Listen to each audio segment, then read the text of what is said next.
واجب كما قال علیہ الصلاۃ والسلام۔ بھائیو، بزرگوں اور دوستوں، ایک مرتبہ حضرت ابن عمر رضی اللہ تعالیٰ عنہ وہ ایک سفر کر رہے تھے۔ مدینہ منورہ سے قریب جب پہنچ گئے تو وہاں ایک چرواہا تھے۔ اس چرواہا اپنی بکریاں کو دیکھ رہے تھے، تو ابن عمر رضی اللہ تعالیٰ عنہ اس چرواہا کی امتحان لینا تھا، تو اس چرواہا کو بتایا کہ ہمیں ایک بکری دے دو۔ تو چرواہا نے بتایا کہ میں نہیں دے سکتا ہوں، یہ میری بکریاں نہیں ہیں۔ تو ابن عمر رضی اللہ تعالیٰ عنہ نے فرمایا، امتحان کے طور پر اس چرواہا کو بتایا کہ دے دو، آپ کی اس بکریاں کی جو مالک ہے وہ مدینہ میں ہے، ان کو کیسے معلوم ہے کہ آپ نے ہمیں ایک دے دیا؟ وہ مدینہ میں ہے، آپ یہاں پہ ہیں، ہمیں ایک دے دو، ان کو بتا دو بعد میں کہ ایک جانور نے اس کو کھا لیا۔ تو فوراً طور پر اس چرواہا نے کہا فَإِنَ اللَّهِ، پھر اللہ سبحانہ و تعالیٰ کہا ہے، اللہ مجھے دیکھ رہا ہے، اللہ کا معلوم ہے، اگر میں آپ کو ابھی دے سکتا ہوں، مالک کو معلوم نہیں ہوگا، وہ مدینہ میں ہے، لیکن اللہ کو معلوم ہے۔ لوگ فرماتے ہیں، جو عبداللہ ابن عمر رضی اللہ تعالیٰ عنہ کے جو شاگردے ہیں، وہ کہتے ہیں کہ یہ جو جملہ ہے اس چرواہا کا فَإِنَ اللَّهِ، کہ اللہ کہا ہے، یہ ابن عمر رضی اللہ عنہ کے دل پر اثر لگا کہ وہاں سے مدینہ منورہ تک ان کے منہ سے صرف یہ الفاظ نکل رہے تھے فَإِنَ اللَّهِ فَإِنَ اللَّهِ فَإِنَ اللَّهِ، کہ اللہ سبحانہ و تعالیٰ کہا ہے، ہم سب کے دلوں میں یہی بات آ جائے کہ ہر وقت اللہ مجھے دیکھ رہا ہے۔ ہمارے بڑوں سے پوچھا گیا کہ یہ جو تبلیغ کا کی جو نچوڑ وہ کیا ہے، کہ ہم سب تبلیغ کر رہا ہے، کبھی 4 مہینے، کبھی 7 مہینے، کبھی 1 سال، کبھی 3 دن، ان سب نکلنے کا جو مقصد کیا ہے؟ کہہ رہے تھے ان سب کی جو مقصد ہے وہ یہ ہے کہ ہمارے دل کی جو نگاہ ہے وہ اللہ پہ آ جائے، کہ دل کی جو رخ ہے وہ اللہ پہ آ جائے۔ شیطان کیا چاہتے ہیں؟ شیطان یہ چاہتے ہیں کہ ہمارے دل کی نگاہ اللہ سے ہٹ جائے، ہمیں اللہ سے غافل کر دے، اور ہمارے جو کام کی جو محنت ہے، اس کی جو مقصد ہے وہ یہ ہے کہ ہمارے دل کی نگاہ اللہ پہ آ جائے، کہ ہر حالات جو ہوتا ہے، خوشی کی حالت میں ہمارے دل کی نگاہ اللہ پہ ہوگا، ناگواری کی حالات میں ہمارے دل کی نگاہ اللہ پہ ہے، جب عزت ہوتا ہے تو یہ بھی اللہ کی طرف سے ہوتا ہے، اگر کچھ ذلت آتا ہے یہ بھی اللہ کی طرف سے ہوتا ہے، ہر جو حالات ہے وہ اللہ کی طرف سے ہوتا ہے۔ قرآن شریف میں آتا ہے تؤتی الملک من تشاء وتعز من تشاء وتذل من تشاء بیدک الخیر انک علی کل شیء قدیر، عزت دینے والا اللہ ہے۔ اللہ تعالیٰ نے مثالیں دیا قرآن کریم میں کہ کتنی مرتبہ انسان نے چاہتے ہیں کہ وہ فلاں انسان کو ذلیل کرنا چاہتے ہیں، لیکن اللہ تعالیٰ جب انسان کے لیے عزت چاہتے ہیں تو انسان عزت ہی ملے گا۔ یوسف علیہ السلام کے بھائی نے ان کو کنویں کے نیچے ڈال دیا، ایک زمانہ آیا کہ اللہ سبحانہ و تعالیٰ نے ان کو بادشاہ کے ملک بنایا۔ تؤتی الملک من تشاء تعز من تشاء، عزت اللہ سبحانہ و تعالیٰ کی طرف سے ہوتا ہے۔ ابراہیم علیہ السلام انہوں نے آگ میں ڈال دیا، وہ لوگ ان کو جلانا چاہتے تھے، لیکن جب اللہ ان کو بچانا چاہتے ہیں تو کوئی ان کو کچھ مشکلات نہیں پہنچ سکتا ہے۔ یہ جو جتنے حالات ہوتا ہے یہ اللہ کی طرف سے ہوگا، ہمارے دل اس بات کی گواہی دینا چاہتے ہیں۔ قرآن کریم بھرا ہوا ہے ان قصوں میں۔ وہ جب موسیٰ علیہ السلام پانی کے سامنے آیا تو پانی، عام طور پر آدمی اگر پانی کے اندر جاتے ہیں تو پھر ہلاک ہو جائے گا، لیکن اللہ سبحانہ و تعالیٰ نے سمندر کے اندر موسیٰ علیہ السلام کو بچا دیا۔ موسیٰ علیہ السلام اور جتنے جو مسلمان ہیں اللہ سبحانہ و تعالیٰ نے ان کو بچا دیا پانی کے اندر، اور اسی پانی میں اللہ سبحانہ و تعالیٰ نے فرعون کو تباہ کر دیا، اللہ سبحانہ و تعالیٰ نے ان کو ہلاک کر دیا، کیونکہ سب چیزیں جو ہوتا ہے وہ اللہ سبحانہ و تعالیٰ کے قبضے میں ہوتا ہے۔ اگر اللہ تعالیٰ کسی چیز میں نفع چاہتے ہیں تو اسی چیز سے نفع ہی ہوگا، اگر اللہ سبحانہ و تعالیٰ کسی چیز سے نقصان چاہتے ہیں تو نقصان ہی ہوگا اسی چیز سے۔ دینے والا، لینے والا، عزت دینے والا، ناگواریاں دینے والا، سب حالات اللہ سبحانہ و تعالیٰ کے قبضے میں ہے۔ ایک آدمی ہوتا ہے وہ چینی کھاتا ہے، جب وہ چینی کھاتا ہے تو اس کی بدن میں طاقت آتا ہے، جس کے پاس بیماریاں ہوتا ہے وہی چینی کھاتا ہے تو وہ بیمار ہوتا ہے۔ سب چیز اللہ سبحانہ و تعالیٰ کے ہاتھ میں ہے۔ تؤتی الملک من تشاء وتعز من تشاء وتذل من تشاء بیدک الخیر، جب اللہ دل میں ہوگا، جب ہم اللہ کی برائی بیان کریں گے، روزانہ اللہ کی بولیں گے، اللہ سبحانہ و تعالیٰ کی برائیاں جب ہم سنیں گے تو ہمارے دل ہر حالت میں اللہ سبحانہ و تعالیٰ کی جو برائیاں جب جب بات کریں گے تو ہمارے دل کی نگاہ اللہ پر ہوں گے۔ ایک مرتبہ حضور صلی اللہ علیہ وسلم سفر کر رہے تھے صحابہ کے ساتھ، تو حضور صلی اللہ علیہ وسلم ایک درخت کے نیچے سو رہے تھے۔ صحابہ تھوڑی دور کے بعد ایک جگہ میں وہ سو رہے تھے۔ تو جب حضور صلی اللہ علیہ وسلم اٹھے تو ایک دشمن وہاں پہ آیا تھا۔ ایک دشمن نے حضور کی تلوار لیا، اور پھر حضور صلی اللہ علیہ وسلم کو دیکھا کہ حضور اکیلے ہیں، تو اس نے کہا یہ اچھا موقع ہے کہ میں حضور کو قتل کروں گا۔ تو حضور کی تلوار لے لیا اور فوراً حضور کو کہا کہ حضور اے محمد صلی اللہ علیہ وسلم، اب آپ کون بچائیں گے؟ آپ کون بچائیں گے؟ ابھی صرف میں اور آپ کی تلوار میرے ہاتھ میں ہے، لیکن حضور کے دل اللہ پہ ہے، حضور کے دل میں اللہ تھے۔ تو فوراً حضور صلی اللہ علیہ وسلم کے زبان سے یہ بات نکل گئی کہ اللہ، لیکن کس درد اور فکر کے ساتھ نکل گئی۔ اس دشمن کے ہاتھ کانپنے لگے، تلوار گر گیا۔ پھر حضور صلی اللہ علیہ وسلم نے تلوار لے لیا۔ حضور نے جب تلوار لے لیا، پھر حضور صلی اللہ علیہ وسلم نے ان سے پوچھا اب آپ کون بچائیں گے؟ اب آپ کون بچائیں گے؟ ان کے دل میں اللہ نہیں تھا، تو اس نے کہا آپ تو رحیم، آپ تو شفقت کرنے والا آدمی ہے، آپ تو بہت اچھا آدمی ہے۔ حضور صلی اللہ علیہ وسلم نے ان کو چھوڑ دیا۔ تو جب اللہ سبحانہ و تعالیٰ حفاظت چاہتے ہیں کسی بندے کے لیے تو حفاظت ہی ہوگا اس بندے کے لیے۔ جب اللہ سبحانہ و تعالیٰ نقصان چاہتے ہیں کسی بندے کے لیے، سارے دنیا کے تمام انسان اس آدمی کے لیے حفاظت چاہتے ہیں، لیکن جب اللہ اس بندے کے لیے نقصان چاہتے ہیں تو اس بندے کے پاس نقصان ہی ہوگا، کیونکہ حالات کی جو قبضے ہیں وہ اللہ سبحانہ و تعالیٰ کے ہاتھ میں ہے۔ ان اللہ علی کل شیء قدیر، اللہ سبحانہ و تعالیٰ ہر چیز پر قادر ہے۔ اللہ سبحانہ و تعالیٰ نے نمرود کو ہلاک کر دیا ایک مچھر کے ساتھ، چھوٹی سی، وما یعلم جنود ربک الا هو، اللہ سبحانہ و تعالیٰ کی جو فوج ہے صرف اللہ اس کے بارے میں جانتے ہیں۔ اگر اللہ سبحانہ و تعالیٰ پانی کے ذریعے سے کسی قوم کو ہلاک کرنا ہے تو اللہ تعالیٰ پانی کے ذریعے سے قوم کو ہلاک کر سکتا ہے۔ اگر اللہ سبحانہ و تعالیٰ پانی کے ذریعے سے کسی کو نفع دینا ہے تو اللہ سبحانہ و تعالیٰ پانی کے ذریعے سے نفع دے سکتا ہے۔ اگر آگ کے ذریعے سے اگر اللہ سبحانہ و تعالیٰ کو نقصان دینا چاہتے ہیں تو ان لوگوں پر نقصان ہی ہوگا اس آگ کے ذریعے سے۔ اگر اللہ سبحانہ و تعالیٰ آگ کے ذریعے سے کسی کو فائدہ دینا ہے تو اس بندے کے لیے فائدہ ہوگا اس آگ سے۔ جیسے ابراہیم علیہ السلام، لوگ نے ان کو آگ میں ڈال دیا لیکن آگ نے ان کو نہیں جلایا، کیونکہ آگ بھی اللہ کے حکم کے تابع ہے، سب چیز اللہ کے حکم کے تابع ہے۔ جب اللہ چاہتے ہیں، جیسے اللہ چاہتے ہیں، جس وقت اللہ چاہتے ہیں اسی وقت وہی ہوگا، جس طریقے سے اللہ چاہتے ہیں۔ تو ہمارے دلوں کی نگاہ اللہ پہ آ جائے۔ حالات جو آتے ہیں وہ اللہ کی طرف سے آتا ہے، لیکن ہمارے علماء فرماتے ہیں کہ حالات آدمی کو کامیاب اور حالات آدمی کو ناکام نہیں کر سکتا ہے۔ اس کا مطلب یہ نہیں ہوگا کہ جو آدمی غریب ہے وہ ناکام ہے اور جو آدمی مالدار ہے وہ کامیاب ہے۔ دنیا کے سارے لوگ آج کل مالداری کے پیچھے چل رہا ہے کہ ہم مالدار ہو جائیں، مالداری میں ہماری کامیابی ہے، گھروں میں ہماری کامیابی ہے، گاڑیاں میں ہماری کامیابی ہے، فلا پیسوں اور کرنسی میں ہماری کامیابی ہے، لیکن اسی میں کامیابی نہیں ہے۔ اگر آدمی کے پاس دنیا کی ساری گاڑیاں ہیں، ساری جو مال ہے، سارے جو گھر ہے، حکومتیں ہیں، فوج ہے سب کے پاس، لیکن اس حالت میں وہ اللہ کی نافرمانی کرتا ہے تو چاہے دنیا کے سارے مال ہیں وہ اس حالات میں ناکام ہے، کیونکہ اللہ کی نافرمانی کرتا ہے۔ اور اگر آدمی کے پاس دنیا کی کسی چیز نہیں ہے، نہ مال ہے، نہ گھر ہے، نہ کرنسی ہے، نہ کسی چیز ہے دنیا میں، لیکن اس غربت کی حالت میں وہ اللہ کی فرمانی، اللہ کی تابعداری کرتا ہے، اللہ کی حکموں والی زندگی گزارتے ہیں، حضور والے طریقے اپنے زندگی میں، تو اس غربت میں وہ کامیاب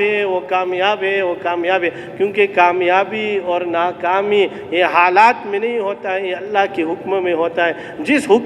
جس حالات میں ہم زندگی گزار رہا ہے اسی حالات میں اللہ کی حکم کو زندگی گزارنا ہے، اسی میں کامیابی ہے۔ اس بات کی یقین ہمارے دل میں آنا چاہیے کہ ہم رب والی زندگی، اللہ کو راضی کرنے کے لیے زندگی گزارتے ہیں۔ اگر اللہ مجھ سے راضی ہو گئے اس حالت میں، اس غریبی کی حالت میں، اس مالداری کی حالت میں، میرے اللہ میرے ساتھ خوش ہے، میرے اللہ مجھ سے راضی ہو گئے تو کامیاب ہے۔ دنیا سے جانے کے وقت جو آخری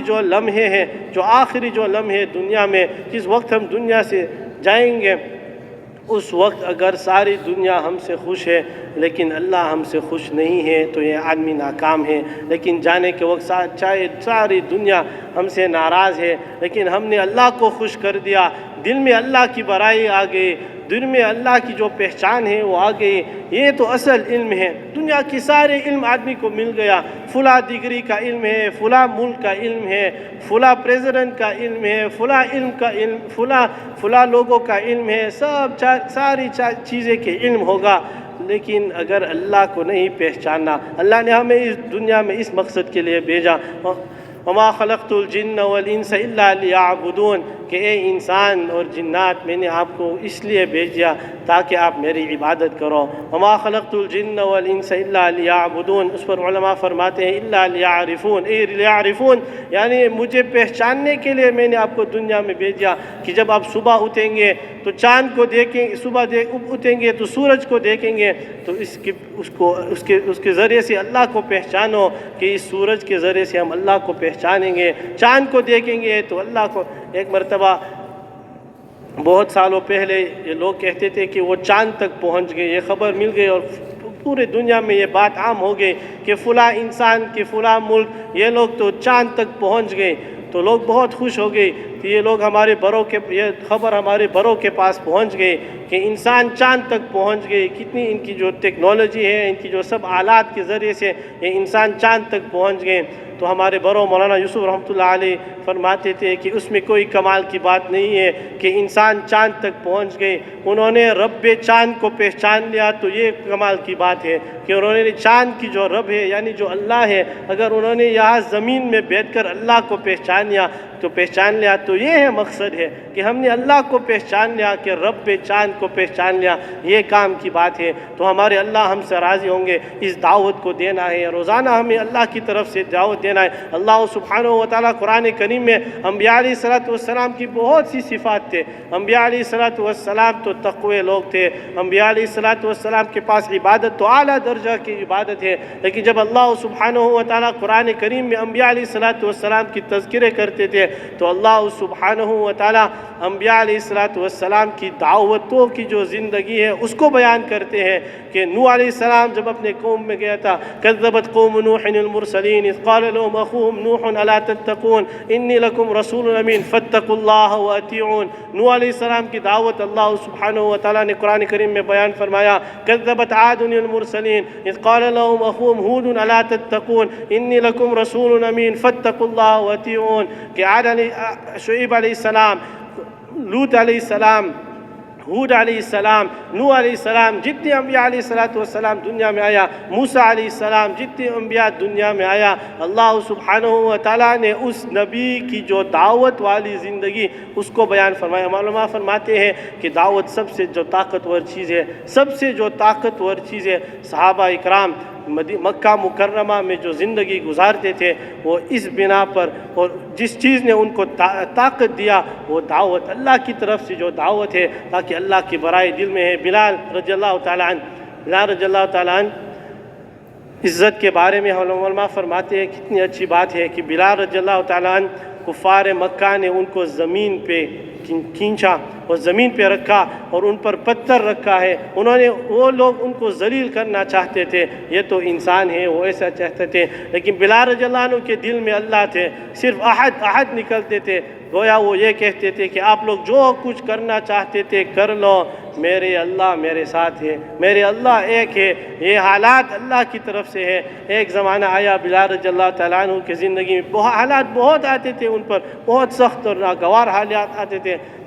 تاریخ میں لکھا ہے کہ ایک آدمی نے بلال رضی اللہ تعالیٰ عنہ سے پوچھا کہ اے بلال، یہ سب جو حالات آپ کے پاس آتے تھے کہ آپ کے اللہ سچا نہیں ہے، اتنا حالات ہو رہا ہے اور کتنے زمانے سے چل رہا ہے یہ حالات؟ بلال رضی اللہ تعالیٰ عنہ نے فرمایا میرے اللہ سچا ہے، میرے اللہ یہ دیکھنا چاہتے ہیں کہ بلال سچا ہے۔ تو بلال رضی اللہ عنہ پر کتنے حالات آتے تھے۔ ایک زمانہ آیا جب اللہ عزت دینا چاہتے ہیں، جب اللہ عزت دینا چاہتے تھے تو اللہ نے وہی بلال فتح مکہ میں، جب حضور صلی اللہ علیہ وسلم اور صحابہ مکہ مکہ کو فتح کیا تو اسی بلال حضرت حضور صلی اللہ علیہ وسلم نے بلال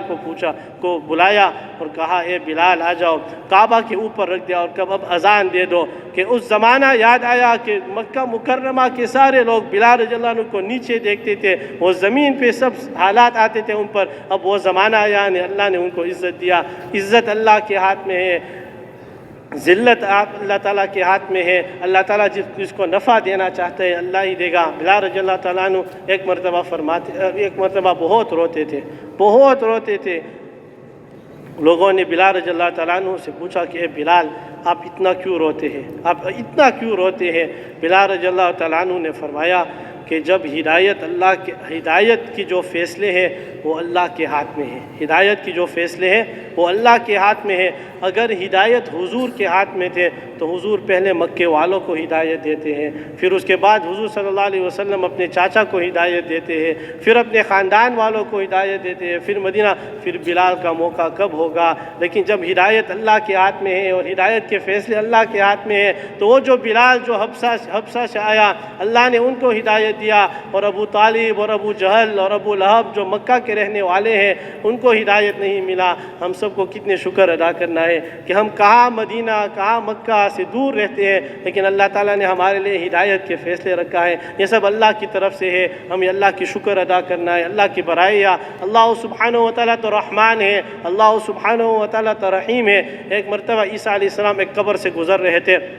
جیسے وہ اس قبر سے گزر رہے تھے تو اس نے دیکھا اس قبر کے اندر ایک آدمی تھا، وہ عذاب مل رہا تھا۔ تو عیسیٰ علیہ السلام قبر سے گزر گئے، ایک زمانے کے بعد عیسیٰ علیہ السلام اسی قبر سے گزر رہے تھے تو اس نے دیکھا کہ اس آدمی کے اوپر اب کوئی عذاب نہیں ہو رہا ہے۔ تو عیسیٰ علیہ السلام اللہ سبحانہ و تعالیٰ نے ان پر وحی ڈالے، اللہ تعالیٰ نے کہا اے عیسیٰ اس قبر کے اندر ایک آدمی تھا، وہ مرنے سے پہلے شادی کیا کسی عورت کے ساتھ، وہ گنہگار آدمی تھا، بہت گنہگار آدمی تھا، تو وہ عذاب مل رہے تھے، لیکن مرنے سے پہلے ایک عورت کے ساتھ شادی کیا، نیک عورت تھی۔ جب اس عورت سے ایک بچہ ملا، وہ بچہ جب بڑے ہو گئے 5-6 سال کی عمر میں تو وہ بچے مدرسہ جانے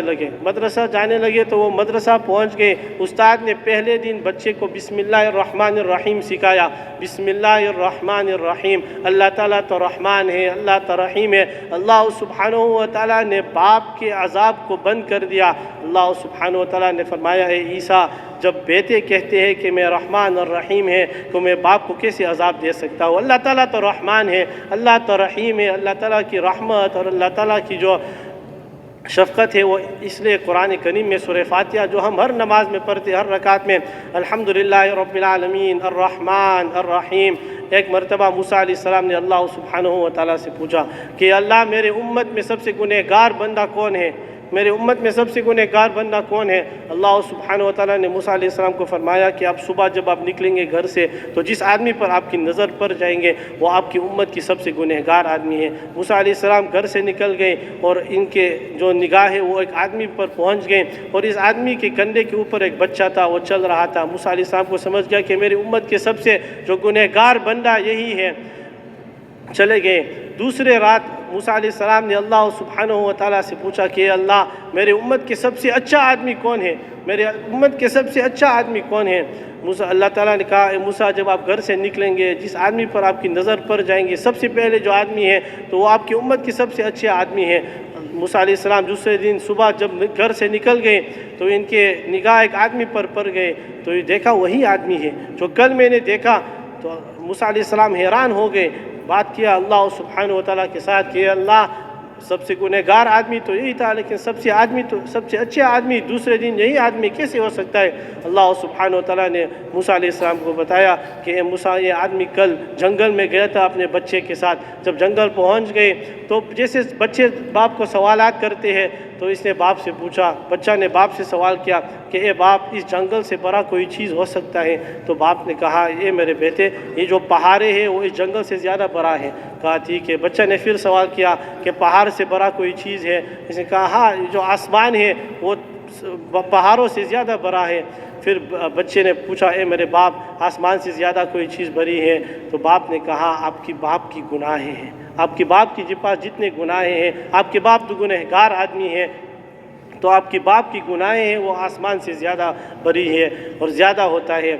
پھر اس نے کہا بچے نے باپ سے پوچھا کہ باپ اس سے بڑا کوئی چیز ہے؟ تو باپ نے کہا اللہ کی مغفرت، اللہ کی مغفرت اور اللہ کی رحمت، یہ بھی اس سے بڑی ہے۔ وَرَحْمَتِي وَسِعَتْ كُلَّ شَيْءٍ، اس نے اللہ کی رحمت کو پہچان لیا، اس نے اللہ کی مغفرت کو پہچان لیا۔ بس پہچاننے میں اللہ نے سارے گناہوں کو معاف کر دیا۔ ایک دن وہ امت کی سب سے گنہگار تھے، لیکن دوسرے دن جب اللہ کی مغفرت کو پہچان لیا کہ میرے اللہ تو رحمان ہے، میرے اللہ تو رحیم ہے، مغفرت کرنے والا میرے اللہ ہے، اللہ نے سارے گناہوں کو معاف فرما دیا، تو ہمیں اللہ کی رحمت میں آنا چاہیے۔ ہمیں اللہ کو پہچان لیا کہ ہمارے اللہ کون ہے، عزت دینے والا اللہ ہے، نفع دینے والا اللہ ہے، نقصان اللہ سبحانہ و تعالیٰ اسباب کے ساتھ کر سکتا ہے، اللہ سبحانہ و تعالیٰ اپنے قدرت کے ساتھ بھی کر سکتا ہے۔ بہت سے لوگ اسباب والی زندگی گزارتے ہیں کہ ہر چیز جو چاہتے ہیں وہ اسباب کے ذریعے سے لیتے ہیں، کہ فلاں چیز چاہتے ہیں کہ فلاں سبب سے ملے گی، فلاں سبب سے ملے گا۔ اور صحابہ اکرام نے ہمیں وہ زندگی دکھایا،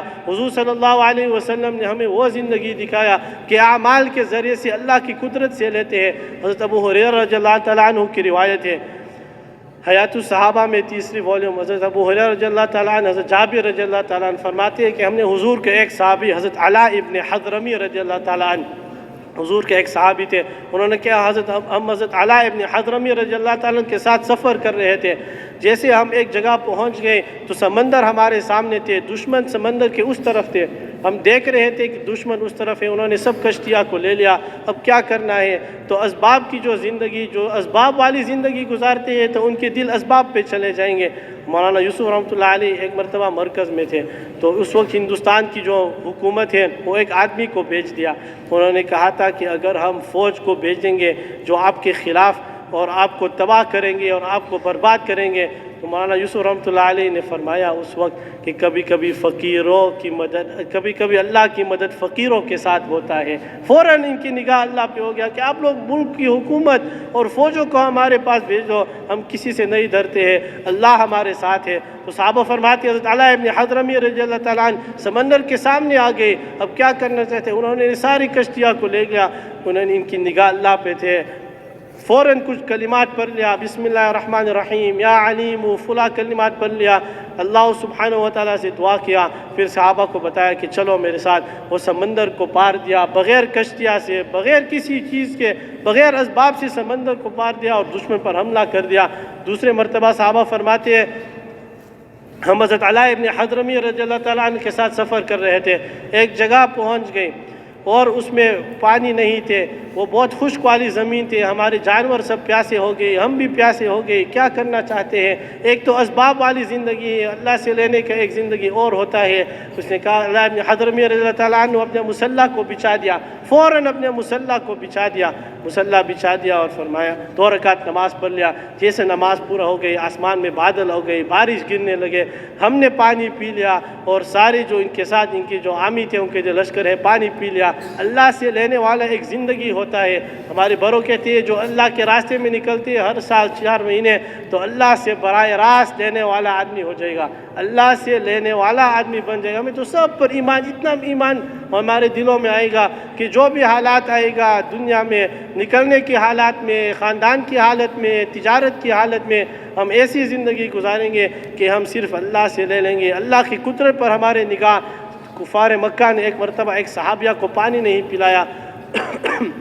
اس صحابیہ مکہ مکرمہ کے باہر تھی، وہ ان کی نگاہ اللہ پر آ گئی، ان کی نگاہ اللہ تک پہنچ گئی کہ میرے اللہ میری اس حالات کو دور کریں گے۔ اللہ تعالیٰ نے آسمان سے پانی بھیج دیا، سیدھے اللہ نے آسمان سے بھیجا۔ حیات الصحابہ 3 والیوم سب کو پڑھنا چاہیے، اس میں صحابہ پر اللہ تعالیٰ کی جو غیبی مدد آئے تھے، صحابہ اکرام کے اوپر جتنے مرتبہ اللہ کی غیبی مدد اللہ صحابہ پر آئے تھے، ان کی جو قصے ہیں، کیونکہ وہ اللہ کو پہچان لیا، اللہ کی قدرت کو پہچان لیا۔ ایک مرتبہ ایک بزرگ تھے، وہ کنویں کے پاس آ گئے، نماز کا وقت تھا، ان کو وضو کرنا تھا لیکن پانی بہت نیچے تھے۔ اس کے تھوڑی دیر کے بعد ایک ہرن آئے تھے اور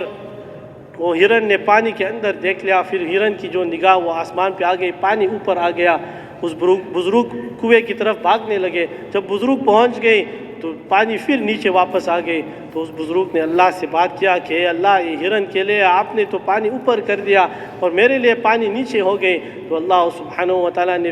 اس بزرگ کے دل میں ڈال دیا کہ جب آپ کنویں تک پہنچ گئے اور دیکھا پانی نیچے ہے، آپ رسی کی تلاش میں تھے، لیکن جب ہرن پہنچ گئے دیکھا کہ پانی نیچے تھے، ان کی نگاہ میرے تک پہنچ گئے تو میں نے ان کے لیے پانی کو انتظام کر دیا. تو ہم سب کے اللہ کی قدرت کو پہچانیں گے کہ میرے جو حالات ہیں وہ اللہ ٹھیک کرے گا. میں جو کچھ چاہتے ہیں، جب بھی چاہتا ہوں، جیسے چاہتا ہوں، میرے حالات کو دور کرنے والا اللہ سبحانہ و تعالیٰ ہے. جب ابراہیم علیہ السلام آگ سے قریب پہنچ گئے تو ملائکہ بھی ان کی مدد کے لیے پہنچ گئے کہ ابراہیم ہم آپ کی مدد کریں گے، ابھی ہم آپ کی مدد کریں گے تاکہ آپ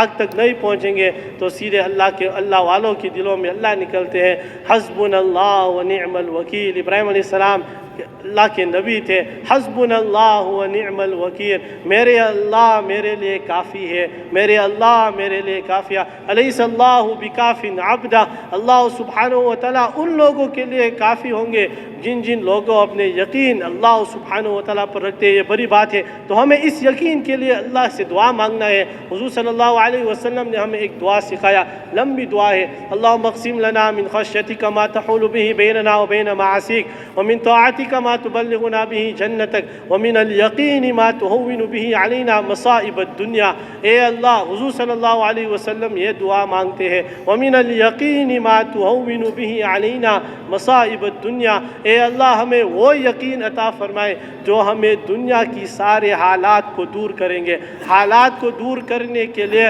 حضور صلی اللہ علیہ وسلم نے فوج نہیں مانگا، حضور صلی اللہ علیہ وسلم نے پیسے نہیں مانگا، حضور صلی اللہ علیہ وسلم نے روپیہ نہیں مانگا، حضور صلی اللہ علیہ وسلم نے لوگوں کی طاقتوں کو نہیں مانگا. حضور صلی اللہ علیہ وسلم نے فرمایا اے اللہ مجھے وہ یقین عطا فرمایا جو میری دنیا کی سارے حالات کو دور کریں گے. جب آدمی اپنے دل میں اس بات کو گوا دیں گے کہ میرے اللہ میری سب حالات کو دور کریں گے تو اس نے صحیح یقین مل گیا. اور یقین ہمارے علماء فرماتے ہیں اس کام کی جو چلنے والے کے لیے جو اس کام کو زیادہ چلنا چاہتے ہیں تو ان کی یقین صحیح ہونا چاہیے، کیونکہ اللہ کے راستے میں نکلنے کے لیے حالات تو آئے گا. کبھی کبھی خاندان کی طرف سے حالات ہوں گے، کبھی بیوی کی طرف سے حالات ہوں گے، کبھی بچے کی طرف سے حالات ہوں گے، کبھی تجارت کی طرف سے حالات آئے گا. لیکن جس کے دل میں یقین ہے کہ میرے اللہ میری سارے حالات کو دور کریں گے، جیسے اللہ سبحانہ و تعالیٰ نے صحابہ کے حالات کو درست کر دیا، جیسے اللہ سبحانہ و تعالیٰ نے ہمارے بزرگان دین کے حالات کو دور کر دیا،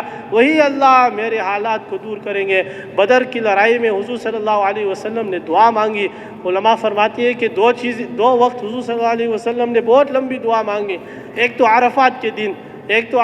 کے دن حضور صلی اللہ علیہ وسلم نے بہت لمبی دعا فرمائی. بعض علماء فرماتے ہیں 5 گھنٹے، بعض کہتے ہیں 6 گھنٹے. حضور صلی اللہ علیہ وسلم ہاتھ اٹھا کر ایسے اٹھاتے تھے، صرف سورہ فاتحہ کی جو وقت ہے اسی نیچے کر دیا، پھر ہاتھ اٹھا دیا، 5 گھنٹے دعا فرمایا، اس امت کے لیے دعا مانگ لیا 5 گھنٹے. دوسرے وقت علماء فرماتے ہیں حضور صلی اللہ علیہ وسلم نے لمبی دعا مانگی، وہ بدر کی رات، یعنی بدر کی لڑائی کی جو اس سے پہلی جو رات ہے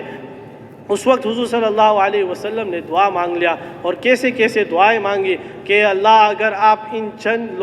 چند مسلمانوں کو تباہ کریں گے، وہ برباد ہوں گے، تو اس زمین میں آپ کے نام لینے والے کوئی نہیں ہوں گے، اس زمین میں آپ کے نام لینے والے کوئی نہیں ہوں گے. پوری رات رونے لگے، پوری رات ہوں گے. ابو بکر رضی اللہ تعالیٰ عنہ فرماتے ہیں کہ حضور صلی اللہ علیہ وسلم دعا مانگتے تھے، چادر گرتے تھے، میں پھر جاتے تھے، چادر رکھتے تھے، پھر چادر گرتے تھے، پھر دعائیں مانگتے تھے، پھر میں ان کے پاس جاتے تھے اور چادر رکھتے تھے. پوری رات دعا مانگ لیا. پھر اللہ نے دوسرے دن کیسے مدد فرمایا. اللہ سبحانہ و تعالیٰ نے فرشتے کو بھیج دیا، 4000 فرشتے آئے تھے، اور اللہ سبحانہ و تعالیٰ نے بھیج دیا مسلمانوں کی مدد کے لیے. کیونکہ دعائیں کے پیچھے کہ ہمارے اس وقت صحابہ کے پاس کچھ نہیں تھے اسباب کے طور پر، چند گورے تھے، چند تلوار تھے، چند لکڑیاں تھے. دشمن کے پاس سب کچھ تھے، لیکن جب اللہ کی مدد آدمی کے ساتھ ہوں گے، جب اللہ کی مدد ہمارے ساتھ ہوں گے تو سب کچھ ہوں گے. تو ہمیں اسی اللہ کو پہچاننا ہے ہمیں اللہ سبحانہ و تعالیٰ کی قدرت کو پہچاننا ہے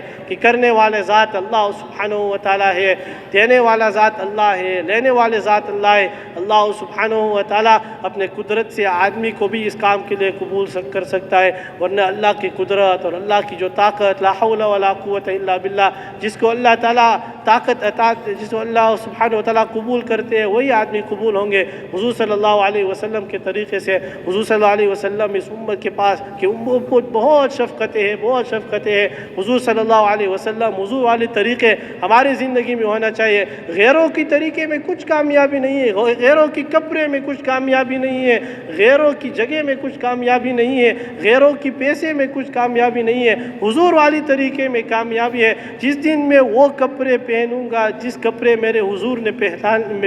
پہن لیا، اس دن میری کامیابی ہے۔ جس وقت میں جیسے میرے حضور نے کھانا کھا لیا میں اس طریقے سے کھانا کھاؤں گا تو اس وقت میرے لیے کامیابی ہے۔ ایک مرتبہ حضور صلی اللہ علیہ وسلم کا ایک بیٹا تھا، حضرت ابراہیم رضی اللہ تعالیٰ عنہ، وہ چھوٹے بچے تھے۔ ماریہ قبطیہ رضی اللہ تعالیٰ عنہ سے یہ بچہ ملا، مدینہ منورہ کے زمانہ تھا، 2 سال کی عمر میں یا اس سے کم۔ علماء فرماتے ہیں حضور صلی اللہ علیہ وسلم کے بیٹے کا انتقال ہو گئی۔ حضور صلی اللہ علیہ وسلم جیسے پہنچ گئے، بچے کو ہاتھ میں لے لیا اور اس بچے تھوڑا سا سانس لے لیا، سانس ختم ہو گئی، بچے کا انتقال ہو گئی۔ صحابہ بھی چاہتے تھے کہ حضور کا ایک بیٹا ہو جائے۔ عائشہ رضی اللہ تعالیٰ عنہ نے حضور کو فرمایا اس وقت کہ حضور اب دعا کرو، ہر نبی کے پاس ایک دعا ہوگا، اگر وہ دعا کریں گے تو اللہ ضرور قبول کریں گے۔ ہر نبی کے پاس وہ ایک دعا ہے۔ عائشہ رضی اللہ عنہ نے فرمایا اے حضور ابھی دعا کرو کہ اللہ آپ کے اس بیٹے کو زندہ کر دے، پھر سے اللہ تعالیٰ ان کو پھر حیات دے۔ اے حضور دعا کر لو۔ حضور صلی اللہ علیہ وسلم آنکھ سے آنسو نکل رہے تھے، لیکن اس وقت اپنے امت کو نہیں بھول گیا۔ اس نے کہا اے عائشہ میرے اس دعا کو اپنے امت کے لیے قیامت کے دن چھوڑ دیا، کہ وہ دعا جو اللہ ضرور قبول کریں گے میں قیامت کے دن استعمال کروں گا کہ اے اللہ وَلَسَوْفَ يُعْتِيكَ رَبُّكَ فَتَرْضَىٰ۔ اس کے نیچے لکھا ہوا ہے کہ حضور صلی اللہ علیہ وسلم نے فرمایا کہ میں اس وقت تک خوش نہیں ہوں گے جب تک میرے آخری امتی جنت میں جائیں گے۔ میں نے یہ دعا اس دن کے لیے رکھ دیا کہ میں اپنے امت کے لیے قبول کروں گا۔ ایک مرتبہ حضور صلی اللہ علیہ وسلم حضرت عائشہ رضی اللہ تعالیٰ عنہ کی کمرے میں تشریف فرمایا، عائشہ رضی اللہ تعالیٰ عنہ کے لیے دعا فرمایا کہ اللہ عائشہ رضی اللہ تعالیٰ عنہ کی صغیرہ گناہوں کو معاف فرما، عائشہ رضی اللہ تعالیٰ عنہ کی کبیرہ گناہوں کو معاف فرما۔ عائشہ رضی اللہ تعالیٰ عنہ بے حد خوش ہو گئی، بہت خوش ہو گئی، بہت خوش ہو گئی۔ حضور صلی اللہ علیہ وسلم نے فرمایا اے عائشہ اتنا خوش کیوں ہو گئی، اب کیوں اتنا خوش ہو گئی؟ عائشہ رضی اللہ تعالیٰ عنہ نے فرمایا کہ اللہ کے حضور آپ میرے لیے ایسے دعائیں کرتے ہیں تو ضرور خوش ہونا چاہیے۔ حضور صلی اللہ علیہ وسلم نے فرمایا اے عائشہ میں ہر نماز کے بعد اپنے امت کے لیے دعا مانگتا ہوں۔ ہمارے پاس وہ نبی ہے جو خوشی کی حالتوں میں ہمیں نہیں بھول گئے، جو راتوں میں ہمیں نہیں بھول گئے، جو ہمارے لیے سلام بھیج دیا۔ ایک مرتبہ حضور صلی اللہ علیہ وسلم نے صحابہ کو فرمایا کہ اے میرے صحابہ میرے بھائیوں کو سلام دے دو۔ صحابہ نے فرمایا اے حضور ہم آپ کے بھائی تو نہیں ہیں۔ حضور صلی اللہ علیہ وسلم نے فرمایا نہیں آپ تو میرے صحابہ ہیں، آپ تو میرے صحابہ ہیں، میرے بھائی تو وہ لوگ جو میرے بعد آئیں گے اور مجھے دیکھیں گے نہیں لیکن مجھ پر ایمان رکھیں گے، وہ تو میرے بھائی ہیں، ان کے لیے سلام دے دو۔ انس رضی اللہ تعالیٰ عنہ کی روایت ہے، انہوں نے کہا کہ اے حضور صلی اللہ علیہ وسلم قیامت کے دن ہم آپ کو کہاں ملیں گے، قیامت کے دن میں آپ کہاں ہوں گے، آپ کو کیسے ملیں گے؟ حضور صلی اللہ علیہ وسلم نے کہا کہ اے انس قیامت کے دن کبھی آپ کو حوض کوثر کے پاس ملیں گے کہ میں اپنے امتیوں کو پانی پلاؤں گا، کہ میرے ہر امتی جو آئیں گے میں ان کو پانی پلاؤں گا، جو اس دن پانی پیئیں گے میرے حوض کوثر سے اس کے بعد پیاسا نہیں ہوں گے ان کے پاس۔ اے انس کبھی آپ کو مجھے پل صراط کے پاس ملیں گے۔ روایت آتے ہیں ریاض الصالحین میں یا رب سلم یا رب سلم کہ حضور صلی اللہ علیہ وسلم پل صراط کے پاس ہوں گے، جیسے ہر امتی پل صراط کے پاس آئیں گے۔ پل صراط وہ ہے جو جہنم سے گزریں گے، ہر ایک کو اسے گزرنا ہے، اس کے نیچے جہنم ہے۔ حضور صلی اللہ علیہ وسلم نے فرمایا اے انس میں وہاں ہوں گے، جیسے میرے ایک امتی پل صراط کے پاس آئیں گے تو میں دعائیں مانگوں گا، میرے ہر امت کے لیے دعا مانگیں گے یا رب سلم، یا اللہ میرے اس امتی کو گزرنے دو، یا اللہ میری اس امتی کے ذریعے گزرنے دو۔ وہ نبی جو پل صراط میں ہمیں نہیں بھولیں گے، وہ نبی جو ہمیں حوض کوثر میں ہمیں نہیں بھولیں گے۔ جو دنیا میں ہمیں نہیں بھول گیا، جو خوشی کی حالت میں ہمیں نہیں بھول گیا، جو مشکلات کی حالت میں اس امت کو نہیں بھول گیا، آج کل وہی امت اپنے لباس میں اپنے حضور کو بھول گیا، آج کل یہ امت اپنے گھروں میں حضور کو بھول گیا۔ ساری جو چیزیں ہیں، جو دنیا کی جو ممالک کی جو چیزیں ہیں، وہ ہمارے گھروں میں آ گیا، وہ ہمارے بچوں ہمارے بچے کی زندگیوں میں یہ ساری چیزیں آ گئی اور حضور کی سنت چلے گئی ہمارے گھروں سے۔ اس کے ایک درد ہونا چاہیے۔ مولانا عمر صاحب پالم پوری رحمۃ اللہ علیہ فرماتے تھے، ایک بہت اچھی مثال ہے، وہ کہہ رہے تھے ایک باپ ہے اور ان کے پاس ایک بیوی ہے، بیوی کو کینسر لگ گئی، اس بیوی کو کینسر لگ گئی، کینسر کی بیماری ہے۔ اب وہ بیوی وہاں بستر پہ مر رہی ہے، ابھی مرنے سے قریب ہو گئی، اور بچے وہاں 3-4 بچے ہیں جو بستر کے بازو میں ہیں، اور بچے کو تو ماں کی تو ضرورت ہوتا ہے، دودھ کی ضرورت ہے تو ماں کہتی ہے، جب پانی کی ضرورت ہے تو ماں کو بلاتی ہے، جب کپڑے کی ضرورت ہے تو ماں کو بلاتی ہے۔ اب اس وقت اس ماں کی اس باپ کے دل میں کیا درد ہوتا ہے کہ اب یہ ماں جا رہی ہے، چلی جا رہی ہے اس دنیا سے، اب اس بچے کو کون سنبھالیں گے، ان بچوں کی سارے جو حالات ہے اس کو کیسے دور کریں گے؟ تو اس وقت باپ کے دل میں جو درد ہوتا ہے، اس وقت باپ کے دل میں جو غم ہوتا ہے، مولانا فرماتے ہیں ہمارے دلوں میں یہ غم ہونا چاہیے، آج کل ہمارے دل میں یہ درد ہونا چاہیے کہ امت کی جو حضور صلی اللہ علیہ وسلم کی جو امت ہے، انہی امتیوں کی زندگیوں سے سنت نکل رہا ہے، دن بدن سنت نکل رہا ہے، چہرے کی سنت نکل رہا ہے، کپڑے کی سنت نکل رہا ہے، کھانے کی سنت نکل رہا ہے، ہمارے دل میں اس کا درد نہیں ہے، امت کی درد و فکر، دین کے مٹنے کی غم، دین کی جو مٹنے کی غم۔ جب آپ دوسروں کو دیکھتے ہیں، ان کے کپڑے جو ہم دیکھیں گے اور وہ حضور کی کپڑے کے خلاف ہوتا ہے، سنت کے کپڑے کے خلاف، چاہے جتنا خوبصورت ہونا چاہیے لیکن میرے حضور کی سنت کے خلاف ہے، اس پر ہمارے دل میں ایک درد ہونا چاہیے، تو اس پر یہ محنت ہوگا۔ ہمارے علماء فرماتے ہیں، ایک مرتبہ مولانا یوسف رحمۃ اللہ علیہ سے پوچھا گیا کہ ہمیں کیسے معلوم ہے کہ ہم دین کے صحیح کام میں لگ گیا؟ دنیا میں آج کل دنیا کے بہت سے دین کی کامیں ہو رہا ہے، ہمیں تو کیسے معلوم ہے کہ ہم صحیح کام میں ہیں، کہ یہ جو کام ہو رہا ہے ہم صحیح کام میں ہیں؟ مولانا یوسف رحمۃ اللہ علیہ نے فرمایا کہ جب آپ کسی دین کی محنت میں لگ گیا اور اس دین کی محنت میں لگنے کے بعد آپ کی زندگی میں سنت آ جائے، آپ کی زندگی میں سنت آ گیا اور سنت زیادہ ہو رہا ہے آپ کی زندگی میں، تو پتہ چل گیا کہ آپ صحیح دین کی محنت میں ہیں، کیونکہ دنیا کی جتنوں میں محنتیں ہو رہا ہے سنت کو آباد کرنے کے لیے، اللہ سبحانہ و تعالیٰ نے قرآن کریم میں فرمایا قُلْ إِن كُنتُمْ تُحِبُّونَ اللَّهَ قُلْ إِن كُنتُمْ تُحِبُّونَ اللَّهَ فَاتَّبِعُونِي يُحْبِبْكُمُ اللَّهُ۔ اگر آپ یہ چاہتے ہیں کہ اللہ آپ کو پسند کرتے ہیں، اگر آپ چاہتے ہیں کہ اللہ آپ کی مغفرت کر لے، اگر آپ یہ ساری چیزیں چاہتے ہیں تو ایک کام کرو، حضور صلی اللہ علیہ وسلم کی زندگی کو اپنا زندگی بنا لو، حضور صلی اللہ علیہ وسلم کی جو سنتیں ہیں ان کو اپنے زندگی میں لانا ہے، میں لائیں گے تو پھر اللہ آپ کو پسند کریں گے، اللہ سبحانہ و تعالیٰ آپ کو قبول کریں گے۔ حضرت مولانا ابرار الحق صاحب رحمۃ اللہ علیہ فرماتے ہیں کہ سنت والی زندگی تو اسہل والی زندگی ہے، سنت والی زندگی تو آسان والی زندگی ہے، اور سنت والی زندگی یہ قبول کیا ہوا زندگی ہے۔ ہم سب کو تو نیت کرنا ہے، دعائیں کرنا ہے۔ علماء فرماتے ہیں 3 دعائیں، 3 دعا کرنا روزانہ کہ اللہ ہمیں سب سنتیں کی علم عطا فرمائے، کہ جتنی جو سنت ہے ہمیں اس کی علم عطا فرمائے۔ ہمیں تو یہ بھی معلوم نہیں کہ حضور کی سنتیں کیا ہے، اس کو سیکھنا ہے، تعلیم کے حلقے میں علماء کے پاس جانا ہے، ہمیں حضور والی زندگی کو سیکھیں گے کہ ہر وقت میری حضور کیا کرتے تھے، اس وقت کیا کرتے تھے، سنت والی زندگی کیا ہے، اس کی علم ہونا چاہیے۔ تو دعا کرنا ہے کہ اللہ ہمیں سنتوں کی علم عطا فرمائے۔ دوسری دعا یہ مانگنا ہے کہ اللہ ہمیں ہر سنت کی محبت عطا فرمائے، چاہے وہ سنت ہمارے زندگی میں نہیں ہے لیکن اس کی محبت ہونا چاہیے کہ میں اس چیز کو اس لیے پسند کرتا ہوں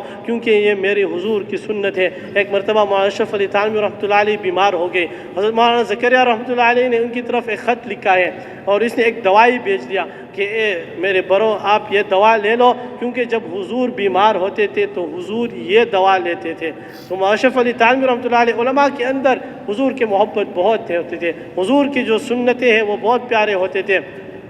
مولانا اشرف علی تھانوی رحمۃ اللہ علیہ نے اس وقت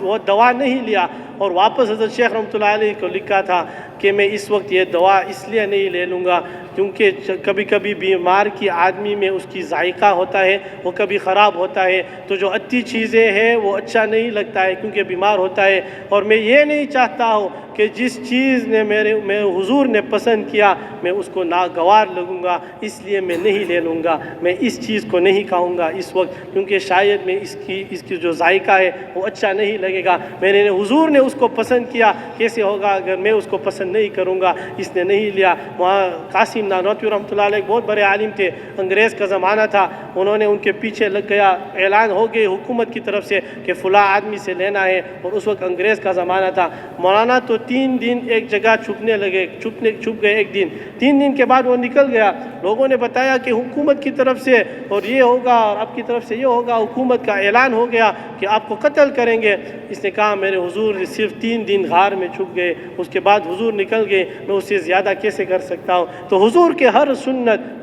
ہر سنت میرے زندگی میں آ جائے، حضور کی محبت میرے زندگی میں آ جائے، حضور کے ذکر صلی اللہ علیہ وسلم، درود شریف کو پڑھنا چاہیے، حضور کی ذکر، حضور کی فکر، حضور صلی اللہ علیہ وسلم کے درد میں جو فکر ہوتا تھا وہ درد اور وہ فکر ہمارے زندگی میں ہونا چاہیے، ورنہ دنیا کی ساری جو فکریں ہیں وہ ہمارے دلوں میں آئے گا اگر حضور والی فکر ہمارے دل میں نہیں ہے۔ اور حضور کی فکر کیا ہے کہ ہر امتی جہنم سے بچ کر جنت میں چلے جائے، یہ حضور اس کے پیچھے زندگی لگا دیا۔ حضور صلی اللہ علیہ وسلم دعائیں مانگتے تھے۔ ایک مرتبہ عائشہ رضی اللہ تعالیٰ نے فرمایا کہ حضور صلی اللہ علیہ وسلم رونے لگا، یہاں تک روتے تھے کہ حضور صلی اللہ علیہ وسلم کی جو دار مبارک وہ تر ہو گئے، حضور صلی اللہ علیہ وسلم کی جو سینے ہے وہ بھی تر ہو گیا۔ حضور صلی اللہ عائشہ رضی اللہ تعالیٰ نے فرمایا کہ حضور کیا ہوا، کیوں رو رہا ہے، اتنا کیوں رو رہا ہے؟ اللہ نے آپ کی گناہوں کو معاف فرما دیا، قرآن کریم میں یہ فیصلہ ہو گیا کہ آپ کی سارے گناہ معاف ہو گئے، کیوں رو رہا ہے؟ کہا میں اپنے امت کے لیے رو رہا ہوں، میں اپنے امت کے لیے کہ ہر ایک مسلمان بن جاؤ۔ ایک مرتبہ حضور صلی اللہ علیہ وسلم ایک گھر میں تشریف فرمایا،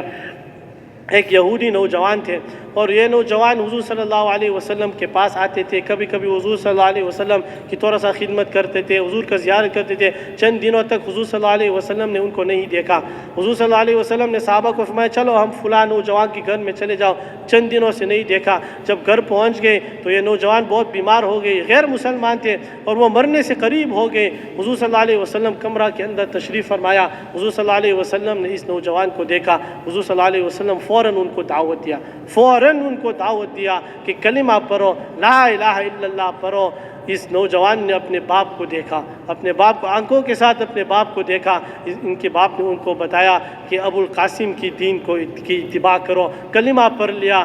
ایمان کے ساتھ مر گئے۔ صحابہ فرماتے تھے اس وقت حضور صلی اللہ علیہ وسلم کتنے خوش تھے۔ اس دن ہم نے حضور صلی اللہ علیہ وسلم کی چہرے کے اوپر خوشی کو دیکھا۔ یہ چیز ہمارے حضور کو خوش کرتے تھے کہ ایک آدمی جہنم سے بچ گئے، جنت میں جانے والے بن گئے۔ یہ فکر حضور کے دل میں تھے۔ ہمارے اندر یہ فکر ہونا چاہیے کہ ہم ہر ایک امتی جیسے کسی امتی کو دیکھیں گے کہ یہ آدمی کیسے جہنم سے بچ کر جنت میں جائیں گے، اسی فکر ہمارے دل میں ہونا چاہیے۔ اس کے لیے ہمیں دعائیں کرنا ہے کہ حضور والی فکر، اے اللہ حضور والے فکر ہمیں عطا فرمائے، امت کے درد و فکر، دین کے مٹنے کی غم، یہ صفات ہمیں عطا فرمائے۔ ہمارے بڑوں اس کے لیے دعائیں فرماتے تھے کہ اللہ ہمیں وہ صفات عطا فرمائے۔ یہ سب ہماری زندگی میں آنا چاہیے۔ اللہ سبحانہ و تعالیٰ کی جو حکموں جب ہم پورا کریں گے اسی میں کامیابی ہے۔ اللہ سبحانہ و تعالیٰ کی ساری جو حکمیں ہیں، ساری جو اللہ سبحانہ و تعالیٰ کی جو حکمیں ہیں ہمارے زندگی میں آئیں گے تو آخرت کی جو فکر ہے اور آخرت بنانے کی جو فکر ہے وہ ہمارے دلوں میں آئیں گے کہ ہم آخرت کے لیے زندگی گزار رہا ہے۔ اللہ نے ہمیں اس دنیا کو دنیا کے لیے نہیں بھیجا۔ علماء فرماتے ہیں جو بھی کوئی عمل آخرت کی فکر کے لیے کرتا ہے، جو بھی کوئی عمل آخرت کی فکر کے لیے کرتا ہے، اللہ تعالیٰ اس آدمی کو اس عمل میں استقامت عطا فرمائیں گے۔ اللہ تعالیٰ اس کو اس عمل میں استقامت عطا فرمائیں گے، کیونکہ دنیا جو ہوتا ہے جو بھی کسی عمل دنیا کے لیے کرے گا کہ میں فلاں عمل اس لیے کر رہا ہوں کہ میری فلاں دنیا کے حالات پورا ہو جائے گے، تو اگر وہ حالات پورا ہو جائے گا تو عمل کو چھوڑیں گے۔ اگر وہ دنیا کے حالات پورا نہیں ہوا تو پھر بعد کے بعد مایوس ہوں گے کہ میں عمل کرتا ہوں لیکن پورا نہیں ہوتا ہے۔ لیکن جو آخرت کے لیے جو عمل کرتا ہے اللہ تعالیٰ ان کو استقامت عطا فرمائے۔ قرآن شریف میں اللہ سبحانہ و تعالیٰ نے فرمایا افمن شرح اللہ صدرہ للاسلام فہو علی نور من ربی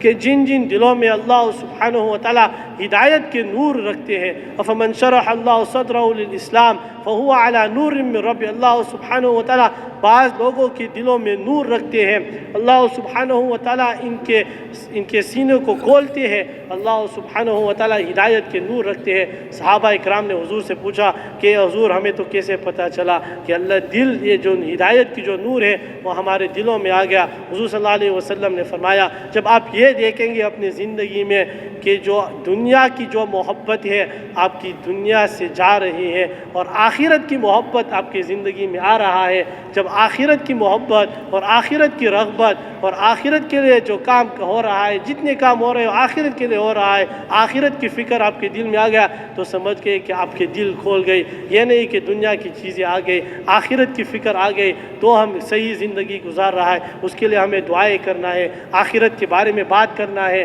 جنت اور جہنم کے بارے میں بات کرنا ہے قبر کی جو مناظر ہے اس کے لیے تیاری کرنا ہے جو کام آنے والی چیزیں ہیں اگر کوئی آدمی یہاں سے امریکہ جا رہے یا فلاں ملک میں جا رہے تو لوگ پوچھیں گے کہ وہاں کی کرنسی کیا ہوتا ہے تو وہ اب آپ کو بتائیں گے کہ وہاں کو دولت چل رہا ہے آپ کو یہاں سے وہاں جانا ہے تو آپ کو اس ملک کی جو کرنسی ہے وہ دولت ہے اس میں کام آئے گا کوئی یہاں سے یورپ جا رہا ہے تو وہ کہہ رہے تھے کہ یورو لے لو کیونکہ وہاں جو کام آنے والے جو پیسے ہیں وہ یورو ہے اسی طرح ہمارے علماء فرماتے ہیں کہ حضور صلی اللہ علیہ وسلم نے ہمیں بتایا کہ جو کام آنے والی جو چیزیں ہیں قبر میں یہ اعمال ہے اگر آپ کو وہاں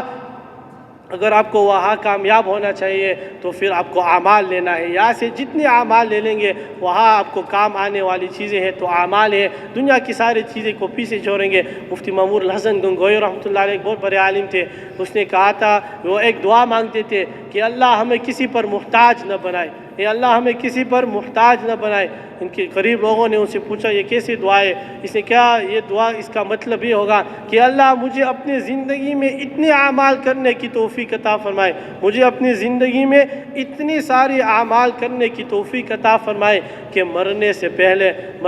پہلے میرے پاس کافی اعمال ہوگا جو مجھے قبر میں کام آئے گا جو مجھے حشر میں کام آئے گا جو مجھے جنت میں سیدھے پہنچائیں گے اللہ مجھے اتنے اعمال کرنے کی توفیق عطا فرمائے حضور صلی اللہ علیہ وسلم کی دعائیں ہیں اللہم وفقنا لما تحب وترضى اللہم وفقنا لما تحب وترضى من القول والفعل والعمل والنیت والہدى انک علی کل شیء قدیر اے اللہ ہمیں توفیق عطا فرما اللہم وفقنا لما تحب کہ ہم وہ اعمال کریں گے جو آپ کو پسند کریں گے انہی اعمال کی توفیق عطا فرما اللہم وفقنا لما تحب وترضى من القول بات جو ہوتا ہے انہی باتوں کو کریں گے جو اللہ کو خوش کریں گے اللہم وفقنا لما تحب وترضى من القول والفعل یعنی عمل بھی اور نیت یا اللہ ہمیں ان چیزیں کی توفیق عطا فرمائے ان اعمال کی توفیق عطا فرمائے جو ہمیں قبر میں کام آنے جب آدمی قبر میں پہنچیں گے تو انہی سوالات ہوں گے حضور صلی اللہ علیہ وسلم وہ پیارے نبی ہے جو ہمیں بتایا تھا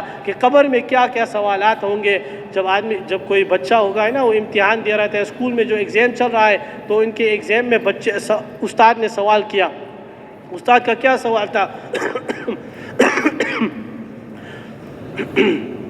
استاد کے یہ سوال تھا کہ 10 اور 10 کیا ہے تو بچہ نے جواب لکھا 30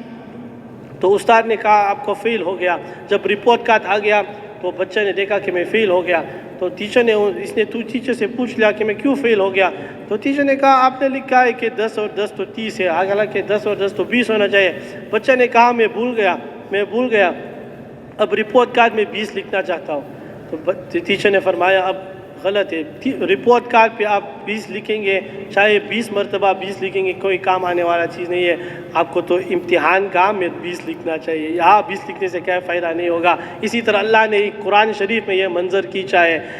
کہ جب انسان آخرت کو دیکھیں گے جب انسان قبر میں پہنچیں گے جب انسان اللہ کے سامنے آئیں گے قیامت کے دن اب انسان کو یہ معلوم ہوگا کہ جو کام آنے والی جو چیزیں ہیں یہ اعمال ہے اعمال تو کام آنے والی چیزیں ہیں جتنے قرآن شریف پڑھیں گے جتنے ہم اللہ کی تلاوت کریں گے قرآن شریف کی تلاوت جتنا ذکر کریں گے جتنے اللہ کے راستے میں نکلیں گے جتنے دعوتیں کو دیں گے جتنے ہم لوگوں کی زندگیوں پر محنت کریں گے تو تاکہ وہ صحیح راستے پر آئیں گے یہ تو کام آنے والی چیزیں ہیں ہے، ورنہ انسان جب دیکھیں گے، اللہ نے قرآن شریف میں فرمایا کہ انسان کیا بتائیں گے، فرجعنا نعمل صالحا انا موقنون، کہ اللہ ہمیں واپس دنیا میں بھیجو، فرجعنا نعمل صالحا، اے اللہ اب ہم اچھے اعمال کریں گے، اے اللہ اب ہم اچھے اعمال کریں گے، یہ نہیں کہ واپس بھیجو ہم تجارت کریں گے، اے اللہ ہمیں واپس دنیا میں بھیج دو، اب ہم اچھے اعمال کریں گے۔ جب اعمال کریں گے تو ابھی پتہ چل گیا کہ کام آنے والی جو چیزیں ہیں وہ اعمال ہیں، تو ہمارے جو یقینیں ہیں، ہمارے یقین دنیا سے ہٹ کر آخرت پر آ جائیں گے، ہمارے یقین وہ مال سے ہٹ کر اعمال پر آئیں گے، اور خالق اور مخلوق سے ہٹ کر خالق پر آ جائیں گے۔ حضرت زبیر بن عامر رضی اللہ تعالیٰ عنہ جب وہ پہنچ گئے ایک جگہ پہ، ایک بڑے بڑے بادشاہ کو دعوت دینا ہے، تو اس نے یہی دعوت دیا ہے کہ ہم انسانوں کو مخلوق والی زندگی، یعنی مخلوق کی عبادت والی زندگی سے ہٹا کر خالق والی زندگی اور خالق کی عبادت والی زندگی پر لانا ہے، کہ ساری جو مخلوق ہے وہ ان کی جو یقین ہے وہ مخلوق پر نہیں ہے کہ فلاں انسان میرے لیے فلاں کام کریں گے، فلاں انسان میری اس مشکلات کو دور کریں گے، فلاں انسان یہ دور کریں گے، یہ اللہ سبحانہ و تعالیٰ سب کچھ کریں گے، اور میرے جو کرنے والا ذات ہے وہ اللہ سبحانہ و تعالیٰ ہے۔ یہ جو ساری ہوگا ہمارے اللہ کے راستے میں نکلنے کے لیے، اس کے لیے ایک محنت ہونا چاہیے۔ مولانا عمر صاحب رحمۃ اللہ علیہ فرماتے تھے، وہ کہتے تھے کہ دنیا یہ جو کرنے کے زمانہ ہے بہت مختصر ہے، لیکن ہمیں اس دنیا میں تو کرنا ہے، ورنہ جب موت آئیں گے، موت جس وقت آئیں گے، کسی آدمی کو پتہ نہیں ہوتا ہے کہ یہ موت کب آنے والا ہے، لیکن اس کے لیے ہمیں تو یہ تیاری کرنا ہے۔ حضور صلی اللہ علیہ وسلم اور صحابہ نے اس دین کے لیے بہت سے قربانی دیا، حضور صلی اللہ علیہ وسلم اور صحابہ اس دین کی خاطر بہت محنتیں، بہت قربانی دے دیا۔ مولانا عمر صاحب فرماتے تھے کہ جب دو چیزیں جمع ہو گئی امت میں دو چیزیں جمع ہو گئی تو اللہ تعالیٰ نے اس کو ہدایت کا سبب بنا لیا، پورے عالم کے لیے اللہ سبحانہ و تعالیٰ نے اس کو ہدایت کا سبب بنا لیا۔ وہ خون اور آنسو، جب یہ دو چیزیں جمع ہو گئی، خون اور آنسو، صحابہ اور حضور صلی اللہ علیہ وسلم یہ دو چیزیں دیتے تھے، صحابہ کبھی خون دیتے تھے، صحابہ کبھی آنسو دیتے تھے، حضور صلی اللہ علیہ وسلم کبھی آنسو دیتے تھے، حضور صلی اللہ علیہ وسلم کبھی خون دیتے تھے۔ صحابہ کے جو بچے تھے وہ کبھی آنسو دیتے تھے، کبھی خون دیتے تھے۔ جب جو دو چیزیں ہو گئی، والذین جاہدوا فینا لنہدینہم سبلنا، حضرت معاذ بن جبل رضی اللہ تعالیٰ عنہ حضور کا ایک صحابی تھے، حضور صلی اللہ علیہ وسلم نے معاذ رضی اللہ تعالیٰ عنہ کی تشکیل کیا کہ آپ یمن چلے جاؤ، آپ کو یمن جانا ہے، تو حضور صلی اللہ علیہ وسلم نے ان کی تشکیل کر دیا۔ حضور صلی اللہ صحابہ علماء فرماتے ہیں حضور صلی اللہ علیہ وسلم نے ایک صحابی کو بتایا زندگی میں، انی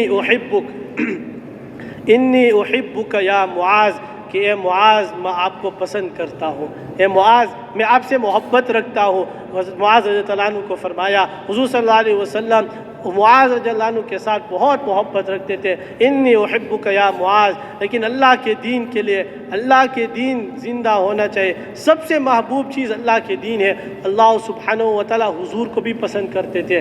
صاحب قصیدہ بردہ نے ایک مرتبہ ایک جگہ لکھا ہے، لولاہ لم تخرج الدنیا من العدم، اگر حضور صلی اللہ علیہ وسلم نہ ہوتے تو اللہ سبحانہ و تعالیٰ پوری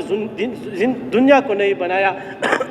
حضور کے لیے اللہ سبحانہ و تعالیٰ نے پورے دنیا کو بنایا۔ حدیث میں آیا کہ اللہ سبحانہ و تعالیٰ کے عرش پر لکھا ہوا ہے لا الہ الا اللہ محمد الرسول اللہ۔ سورہ علم نشرہ میں ایک آیت ہے ورفعنا لک ذکرک، اس کے نیچے علماء لکھتے ہیں کہ جہاں پہ اللہ سبحانہ و تعالیٰ کے نام ہوگا دنیا میں، اسی کے ساتھ حضور کا نام ہوگا، اشہد ان لا الہ الا اللہ واشہد ان محمد الرسول اللہ، لا الہ الا اللہ محمد الرسول اللہ۔ اللہ سبحانہ و تعالیٰ حضور صلی اللہ علیہ وسلم کو بہت پسند کرتے ہیں، لیکن دین کو دنیا میں پھیلنے کے لیے اور تاکہ اللہ کے دین دنیا میں آباد ہو جائے اور زندہ ہو جائے، اس کے لیے اللہ سبحانہ و تعالیٰ نے حضور کی تکلیفیں کو بھی برداشت کیا کہ حضور کو بھی تکلیف ہونا چاہیے، حضور کو بھی تکلیفیں ہوگا، لیکن اس کے مقصد کیا ہے کہ اللہ کے دین آباد ہو جائے، اللہ کے دین زندہ ہو جائے۔ اس کے لیے حضور کو بھی خون دینا تھا، کبھی کبھی طائف کے لڑائی میں حضور نے خون دیا۔ تو یہ معاذ رضی اللہ تعالیٰ عنہ، حضور صلی اللہ علیہ وسلم نے معاذ کو فرمایا کہ معاذ میں آپ سے محبت رکھتا ہوں، لیکن آپ کو یمن جانا ہے،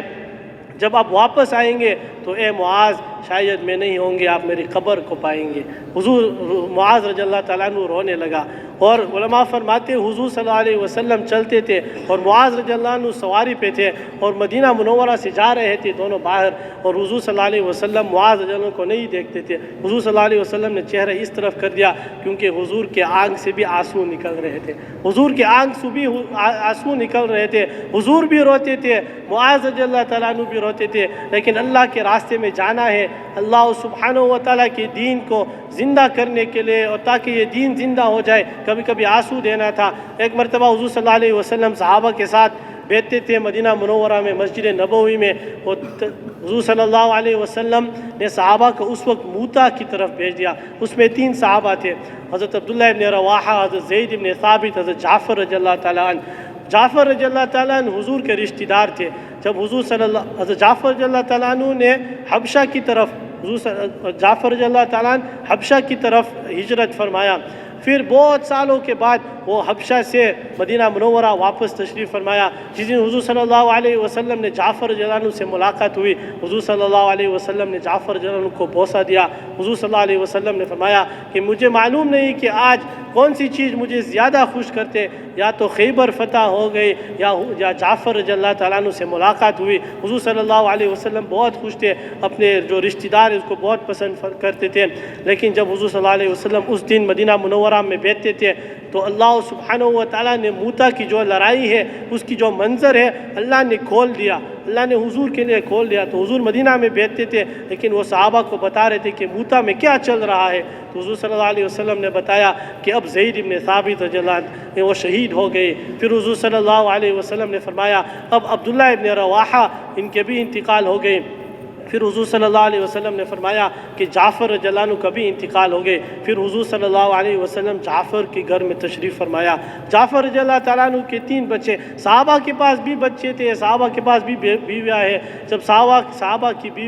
بیویاں نے آنسو دے دیا، اور ان جو مرد اللہ کے راستے میں تھے اس نے خون دے دیا، اور بیوی آنسو دیتے تھے۔ یہ چیزیں قربانی جب جمع ہوتا ہے تو ہدایت پھیلتے۔ حضور صلی اللہ علیہ وسلم جعفر کے گھر میں تشریف فرمایا۔ اس سے پہلے جو بیوی تھی وہ بچے کو تیار کرتے تھے، بچے کے جو سر میں اس میں تیل رکھتے تھے کہ آپ کے باپ آنے والا ہے، قریب آپ کے باپ آ رہا ہے۔ لیکن جب حضور پہنچ گئے، حضور صلی اللہ علیہ وسلم اپنے سر مبارک جعفر رضی اللہ تعالیٰ عنہ کے بچے کے سر پہ رکھتے تھے اور ان کے ہاتھوں کے ساتھ کھیلنے لگے۔ تو ان کی بیوی کو پتہ چل گیا کہ کچھ ہوا تھا، کہ پوچھا کہ حضور کیا ہوا؟ حضور صلی اللہ علیہ وسلم نے کہا کہ ان بچے کے باپ جعفر کا انتقال ہو گئے، باپ شہید ہو گئے اللہ کے راستے میں۔ حضور بھی رونے لگے، بیوی بھی رونے لگے، دونوں آنسو اور خون جمع ہو گئے، اللہ کے دین کے لیے ہدایت پھیل گئے۔ ایک صحابہ علماء فرماتے ہیں ان کے نام بشیر ابن بشیر رضی اللہ تعالیٰ عنہ، وہ ایک صحابی نوجوان صحابی تھے۔ ایک مرتبہ ان کی والدہ کا انتقال ہو گئی، اس صحابی تو حضور کے پاس تشریف فرمایا۔ اب ایک دوسرے جنگ کے ایک لڑائی ہو گئی، تشکیل ہو رہے تھے۔ صحابی نے فرمایا اے حضور میں اس جماعت کے ساتھ کیسے نکل سکتا ہوں؟ میری بیوی کا انتقال ہو گئی، اس چھوٹے بچے کا کیا ہوگا؟ 9 یا 11 سال کا بچہ تھا، اب کیا کروں گا؟ حضور صلی اللہ علیہ وسلم نے فرمایا اللہ کے راستے میں نکل جاؤ، آپ آ جاؤ، یہ بچہ مدینہ کے بچے کے ساتھ کھیلیں گے اور مدینہ کے گھروں میں وہ کھانا کھائیں گے اور اس طرح وہ زندگی گزاریں گے۔ اللہ کے راستے میں چلے گئے حضور کے ساتھ یہ باپ، حضور صلی اللہ علیہ وسلم اور صحابہ تشریف لے گئے اور جہاد میں گیا تھا۔ جب واپس آ رہے تھے تو اس بچے کو معلوم ہوا کہ جس لشکر میں میرے والد صاحب چلے گئے اب وہ لشکر واپس آ رہے تھے۔ تو اس بچے نے ایک پہاڑ کے اوپر چڑھ گیا، پہاڑ کے اوپر جب چڑھ گئے تو دیکھنے لگا، وہ اپنے باپ کو تلاش کرتے، پوری جو لشکر آیا تھا ان کے باپ نہیں آیا۔